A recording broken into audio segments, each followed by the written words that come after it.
Hi there, welcome to Ivy's Fortress. I'm Ashante, a reading friend, and we have Solving the Puzzle Under the Sea by Marie Thorpe. Not by Marie Thorpe. This is Marie Thorpe Maps the Ocean Floor. So this book, Solving the Puzzles Under the Sea, dogs are taken off, is about Marie Thorpe, and it's written by Robert Burleigh and illustrated by Raul Colon.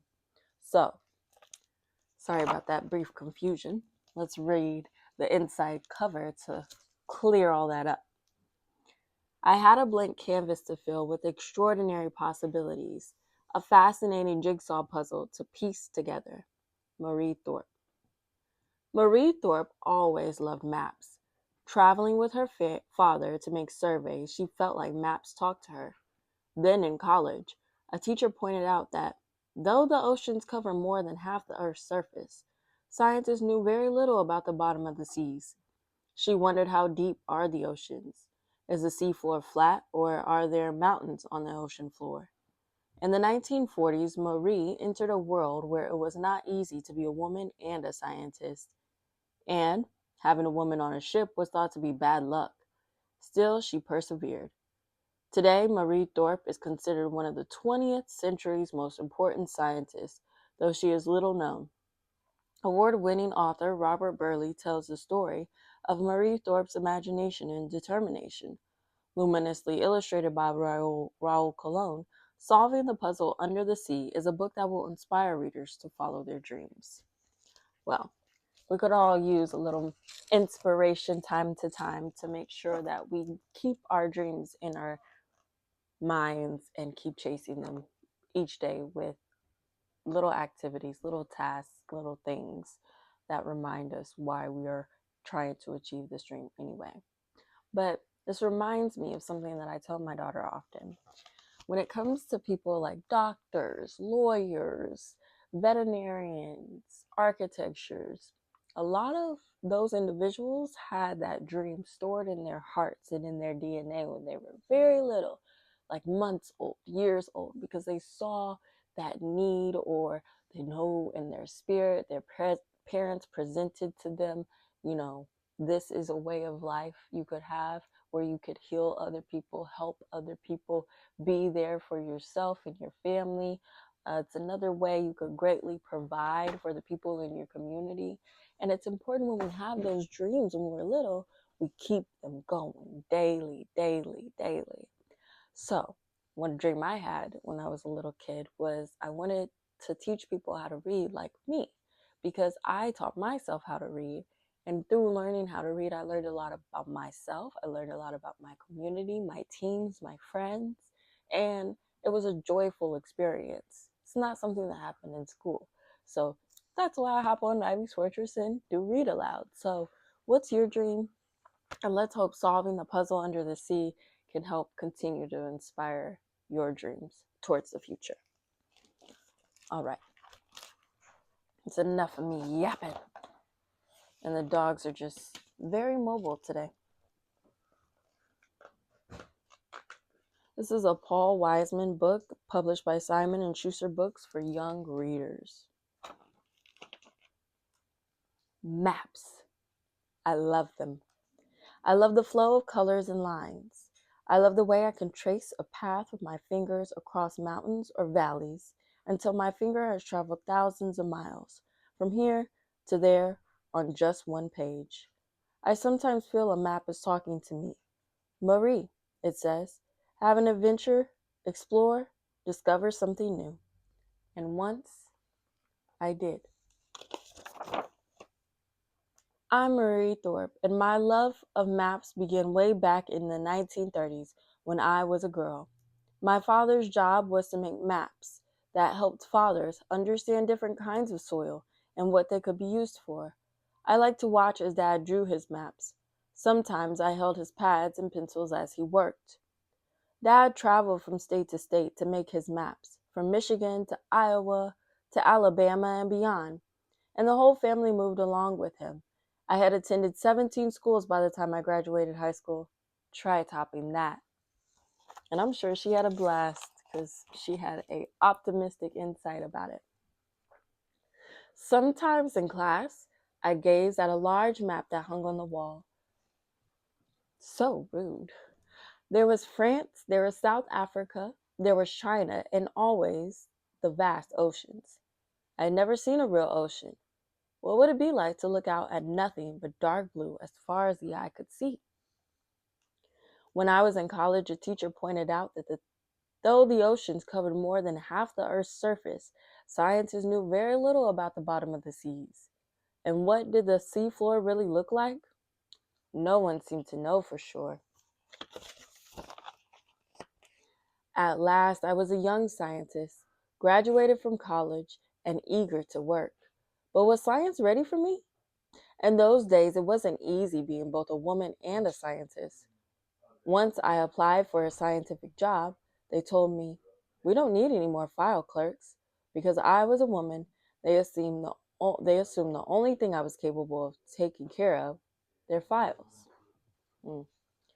Even at the Ocean Studies Lab at Columbia University in New York, my first boss, Doc Ewing, told me a woman couldn't go out on the research ships. "Having a woman on a ship is bad luck," he said. I was amazed. It was 1948. Wasn't science supposed to be free of silly superstitions? But I bit my tongue. That wasn't going to stop me. I was determined. I took on every little task I could, helping here, assisting there. Yes, I was bored sometimes once I even thought of quitting, but I kept on. I was looking for something that really excited me, something that might lead to a new idea in the world of science. They just don't care. At the lab, I worked hard and made lots of friends. One of those friends was Bruce Heasing, a colleague who worked with me on several projects. Both of us were interested in breaking new ground. How deep were the oceans? Were there mountains beneath the sea? Or was the bottom mostly flat? One day we had an exciting idea. Could the seafloor really be mapped? I thought so, and I wanted to give it a try. People had long attempted to measure the depth of the oceans. Sailors once lowered weighted ropes to make sure measurements. More recently, scientists had began using machines that sent sound waves from a ship to the seafloor and back again, using the time it took for the echoes to go and come bouncing back. It was possible to figure out the depth at various points. These measurements are called soundings. As time passed, more soundings were made, including some by my friend Bruce, and these soundings gave me my starting point. You have to think big, I told myself. I hauled a large table into my workroom and covered it with a huge sheet of paper. To me, it was a black canvas filled with possibilities. I couldn't wait to get started. I began by drawing the coastlines, first of the Americas, then of Africa. Between these coasts lay my target, the wide Atlantic Ocean. Next, I slowly collected the soundings available and placed their numbers carefully where they belonged on my map. Each sounding told the ocean's depth at one point. If the sounding number was, say, 16,000 feet, it meant the ocean was 16,000 feet deep right there. And if at a nearby point the depth was, say, only 8,000 feet deep, the sudden difference between the two numbers meant there was probably a mountain-like peak rising upward. And yes, there are mountains beneath the ocean, just as they are on land. It was like piecing together an immense jigsaw puzzle. I felt like a detective solving a great mystery. I was a scientist at last.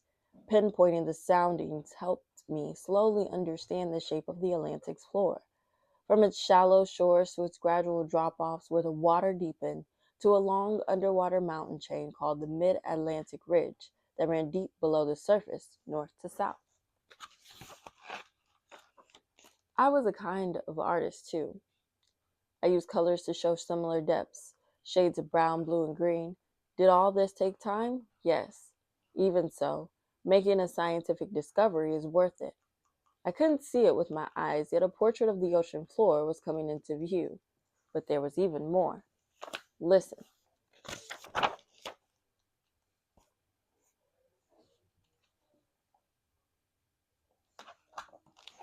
I noticed something else, something new and important. The depth numbers on my map suggested that a deeper, narrow valley divided the seafloor of the mid Atlantic into two parts. At that time, most scientists believed the Earth's surface never moved. The Earth, of course, moved around the sun.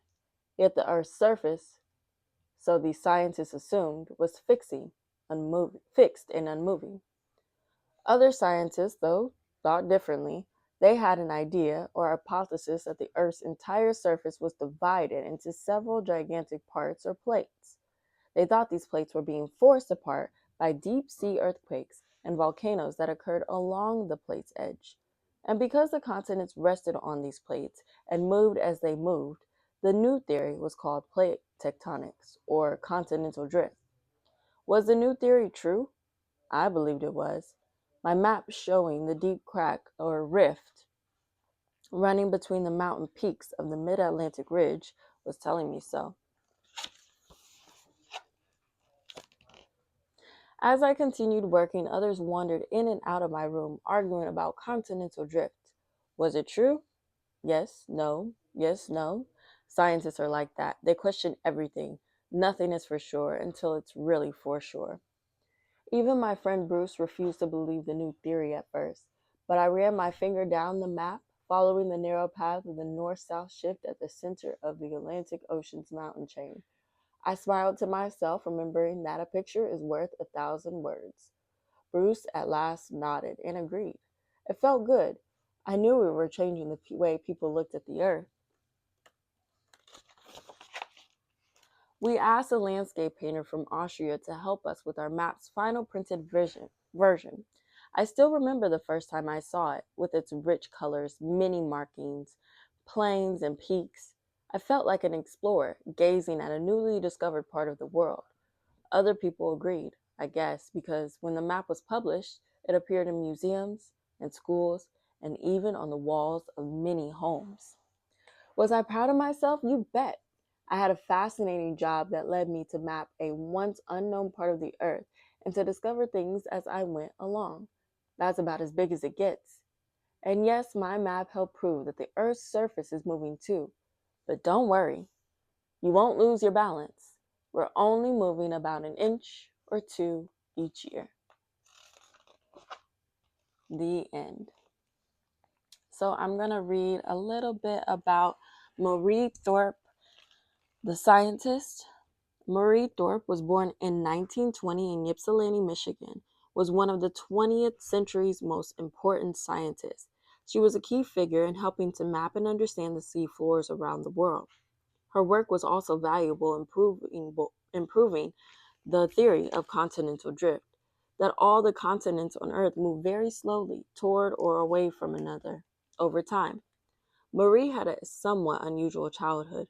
Her father was a map maker himself, working in different parts of the United States for many years. The family moved often, and Marie eventually attended 17 different schools before entering college. She was curious, an exceptional student. During her college years in the 1940s, she received degrees in 4 fields: music, English, mathematics, and geology. After working briefly for an oil company in Oklahoma, Marie moved to New York City in 1948, where she began working at the Lamont Geological Laboratory, now called the Lamont Doherty Earth Observatory at Columbia University. Despite meeting some opposition, women at the time were thought to be unfit for scientific research. She slowly gained the confidence of the laboratory director and was given the project for which she became famous, mapping the bottom of the world's sea, starting with the Atlantic Ocean. This large project, undertaken with fellow geologist Bruce Heezen, took place between 1957 and 1977. While Heezen and others collected data on many ocean trips, Marie used the information to carefully assemble it on a series of maps that revealed the shape and special features at the bottom of the Atlantic Ocean. The mapping of other oceans would soon follow. At the same time, Marie's work led her to detect a deep crack, a rift, running along the ocean floor. The rift occurred between two underwater mountain chains. A rift is also where many earthquakes occur. This discovery helped scientists realize that the Earth's surface was divided into several huge plates, which were always moving. It was used to confirm the theory of continental drift. It took years for Marie's work and achievement to receive full recognition. In 1998, she was honored during the 100th anniversary of the Library of Congress Geography and Map Division. The following year, the Woods Hole Oceanographic Institution recognized her, and in 2001, her home institution honored her with the Lamont Doherty Heritage Award.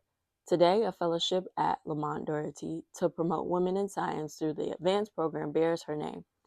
Marie Thorpe died in 2006. Among the many tributes that she received, our scientists put it very simply. Marie didn't just make maps. She understood how the earth works. Wow. Book gives me chills. So, if you have an opportunity, go check out this book at the library or purchase it at a bookstore near you. And in my opinion, this book right here is a book worth keeping. So, that's up to you. Do with that information as you wish. That's all I got for you, friends. Catch you next time. Bye. We truly enjoy sharing our adventures with you here at Ivy's Fortress. If you do too, like our videos and subscribe to our YouTube channel. Well, what are you doing? It is your choice, but we'll race you there. Bye.